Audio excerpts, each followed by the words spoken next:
Am I the a-hole for not paying for my niece's 17 female college anymore, since she's dating my son's 18 male bully? The bullying in question happened when my boy, Sean, was 13. And I know for some, it may seem like it was a long time ago and they were just kids. And I agree, if the bullying was just name-calling and pulling hair. But what my boy went through was downright cruel. It first started with names and slurs. Sean is gay. It then escalated from cyberbullying to physical. The worst incident was when the kids practically jumped my boy. I can't ever forget how messed up and bloody his face looked after that. I tried really hard to get those boys in trouble, but it was dismissed as kids playing around and getting too rough.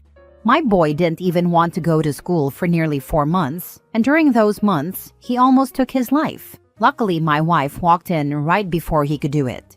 He's gotten all the mental help he needs and more, and he's doing much better. We moved, and he and my other kids had to practically start over. I'm telling all this just to paint the picture and show you it wasn't kids being kids. It was just little a-holes. I make more than enough, and I don't ever mind helping my family, you know. Well, I had promised my niece that I'd be paying for her college. Anyway, on to the problem.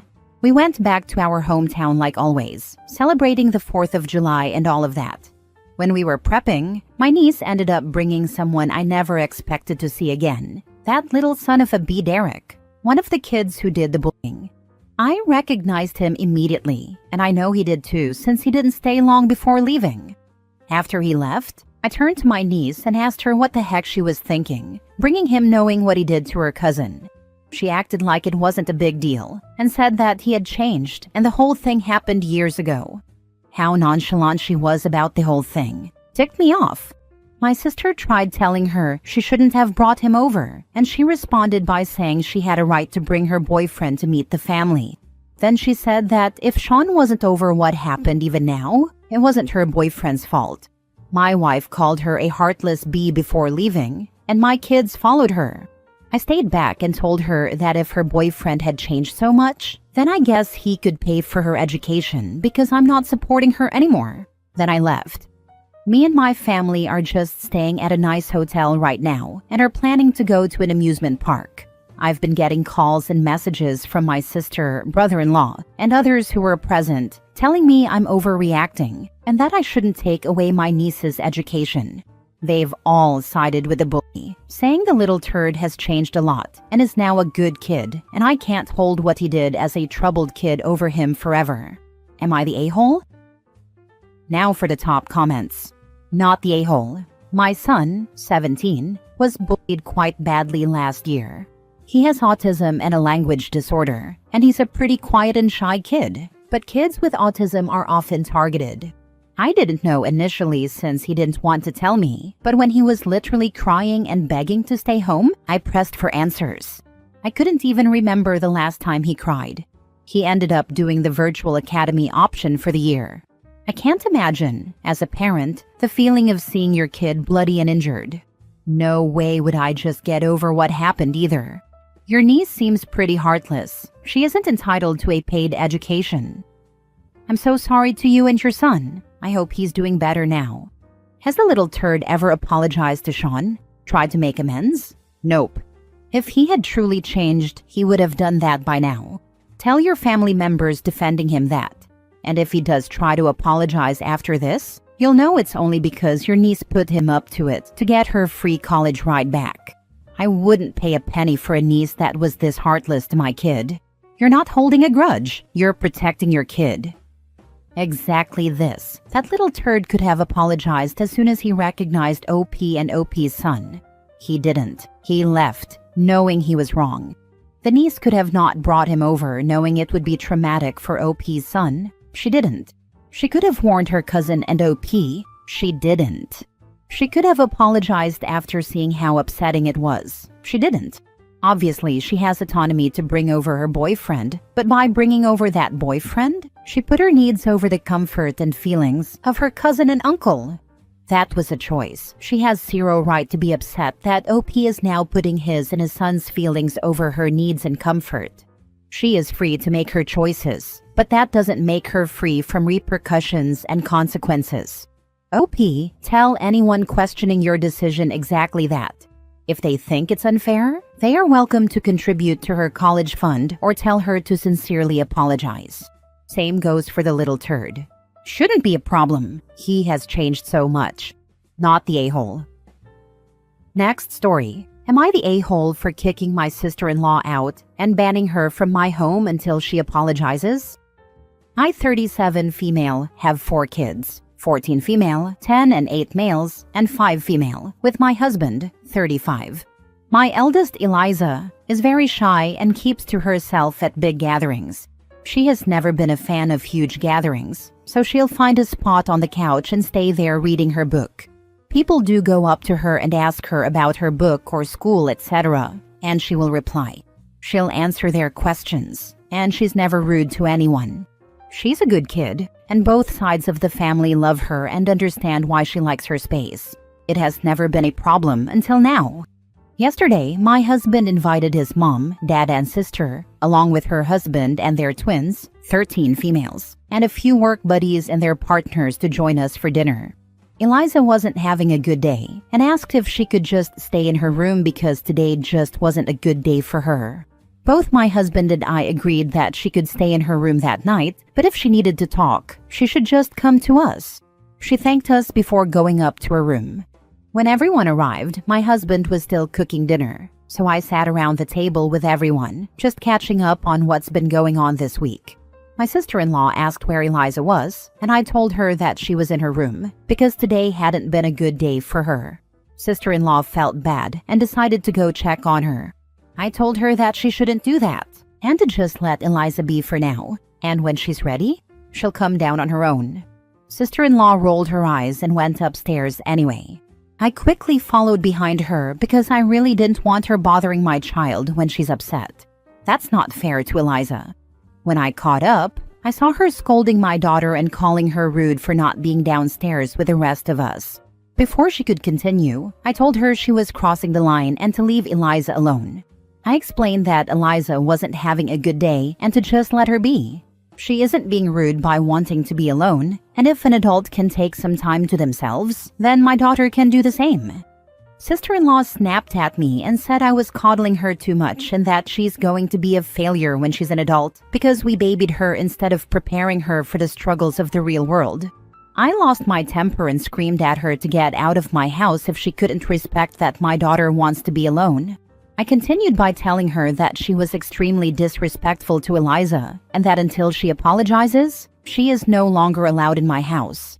Sister-in-law called me a B in front of my daughter and called me a horrible mom for coddling my daughter instead of forcing her to suck it up and spend time with the family. She continued by saying that Eliza needs to grow up because this shy thing was becoming unbearable. Before I could scream again, my husband came up asking what happened. My sister-in-law gave her side and told my husband that I wasn't being a good mom by coddling Eliza so much. My husband came to my defense and said that I did nothing wrong and that our daughter is allowed to take time for herself. I told him that I didn't want sister-in-law here until she apologizes to Eliza. He agreed with me, which made my sister-in-law absolutely mad, and she screamed at both of us before leaving with her husband and kids.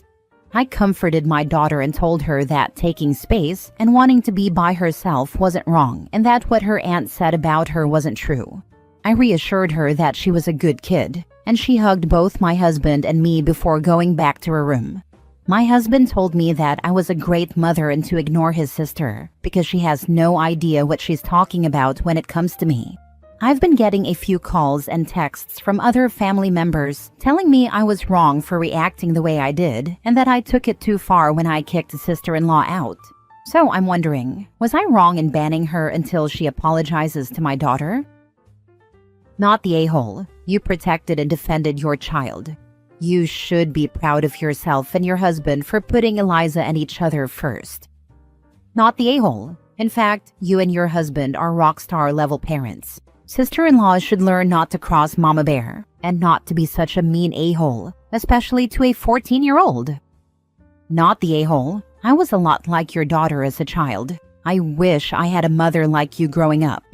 Yes, you don't want to coddle your child, But there is absolutely no excuse for an aunt going upstairs and yelling at her teenage niece for being rude in her own house.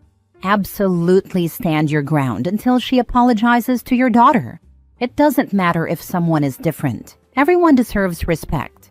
And you're teaching this lesson to your kids by not letting her back until she does. The sister-in-law is nothing but a bully and should not only apologize to her niece, but to OP for being a rude guest and calling her a B.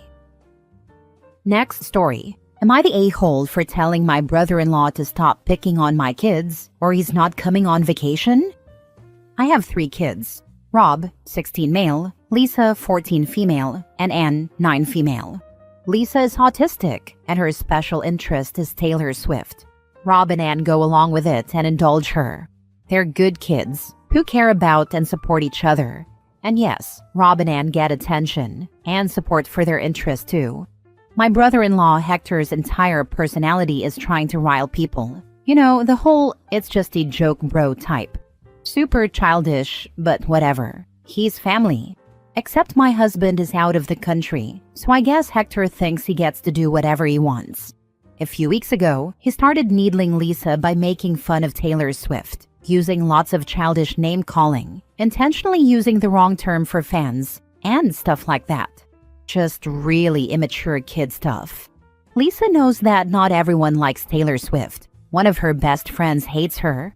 She's not unable to hear different opinions. She has her own opinions that I'm sure she'd love to share with you all if you had 4 hours to spare. He would say, well, Swiffers did XYZ. And she would say, Uncle Hector, it's Swifties. And he would say it again to needle her. Rob was in the room. I was not. Rob said to him, why do you keep using the wrong word? She told you the right one. Hector said he could say whatever he wants and to cry about it. Rob said, it just seems like you're going out of your way to upset Lisa.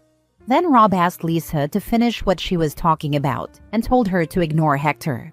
That's when I came into the room and Hector waved at the kids and said, Roberta's getting real mad that someone's joking about mother. I wasn't in the room, so I didn't hear the comment about me, and Rob said I wouldn't get it. Before I could say anything, Rob said, bro, did you really just call me a girl's name? Are you 12? I put my hands up and said, okay, enough. Hector, stop. He said I'm raising soft kids who can't take a joke. I said he's being so effing rude, and that he wouldn't be acting like this if my husband were home. I told him that if he wants to still go with us to Colorado this summer like we were planning, he has to stop now or he's not coming. This set him off, and he said I had no right to do that. Yes, I do, and that I'm being a controlling yak over Taylor Swift. I said, no, ignore Taylor Swift. This is about you being mean to your niece because her dad isn't home. He said, F you, and good luck next time you have a problem. You're on your own. He took his Costco chicken and left. I swear he must have immediately gone running to my mother-in-law because she called me to ask what really happened and sighed a lot. I asked her if I was overreacting, and she said she just hopes we can work it out because that trip was all he had to look forward to since he was laid off from work. I hate causing drama in the family, so am I the a-hole? Am I out of line? Not the a-hole. You should be proud of your son for standing up for his sister. The brother-in-law does not deserve to go for being a nasty piece of work. Rob is a very good son and has always been protective of his sisters. And I'm very grateful for that because I didn't have the same relationship with my brother, sadly. Not the a-hole. You protected your kids. Your son seems wise beyond his years and brave to stand up to a family member like that. This is a perfectly reasonable, natural consequence for the uncle to face. He has to be agreeable and kind to be invited on family vacations, lol. That's not a huge stretch. I hope he can come around. I'm glad your mother-in-law didn't completely take his side, but it sounds like she's a huge enabler. There's a lot of irony in saying, I hope you can work it out because that trip was all he had to look forward to since being laid off from work. Well, if he cared about the trip, maybe he should be grateful and respectful to his family so as not to put it at risk. Maybe he's a grown freaking man and shouldn't be coddled with vacations, just so he has something to look forward to. Make sure your husband is on board. You know brother-in-law will go to him next and will attack your parenting. and your logic and your values. You have your head on straight. Perhaps with your husband present, you can have an adult conversation with your brother-in-law about the role of jokes with your kids, and that his jokes lean heavily into negativity, from mocking interests to deliberately using the wrong names just to mess with them. Classic playground stuff. And if he wants a role in the family, he needs to do better. Last story. Am I the a-hole for agreeing to take custody of my siblings from their dad when he asked me if I'd raise them since I'm fine taking his wife's role? My mom died 4 years ago. I, 20 female, was 16 at the time. My younger siblings were 7, 8, and 10. We have different dads, and mine was never in my life, so I went to live with our shared grandparents, and they went to live with their dad and his wife. My siblings and I still saw each other and called and texted daily. Their dad wasn't that cool with it and did try to interfere, but our grandparents said they would get the courts involved to allow access if needed. My siblings come to me for stuff, my sisters for girl stuff, and my brother just in general. Honestly, I did a lot of the emotional mom stuff, like talking about periods with my sisters and even sex, contraception, and consent. They both came to me when their period started, and I gave them products and helped them find what worked. When they're sick, I'm the first person they tell. I'll wake up to a text or get one while I'm getting ready, and they'll want to see me. They ask my advice about extracurriculars, school, and even homework. Their dad hates it because he and his wife wanted her to fill the mother figure role. He told me I needed to step back and let her do it. I told him they didn't need to go to her when they had me and Grandma. He said his wife deserved a shot at helping them through things. And when I step in every time, they don't even look to her. We argued, and I never saw that as my problem. She's just his wife after all, and Mom can't be replaced. But he thought she could be. He even said they'd never agree to being adopted by his wife if she couldn't take over more of a motherly role. I asked him why he'd think I'd want that, and I told him I knew he'd try to use that to cut the rest of us out of their lives. He didn't deny it. He actually said nobody is irreplaceable, and if I loved my siblings, I'd want them to have a new mom. My siblings have complained endlessly to me and to different family members about their dad's wife, and how she and their dad try to act like she's their new mom, how they don't like that, or how they're not allowed to talk about mom or anything that reminds them they already have one. Apparently, their dad and his wife have a special hatred for me, and it's not hidden in their house. Their dad confronted me on all this stuff again and asked if I wasn't going to let his wife be their new mom. Was I going to take over raising them? I said yes, I'd take custody of them, and my grandparents and I would be happy to have them with us.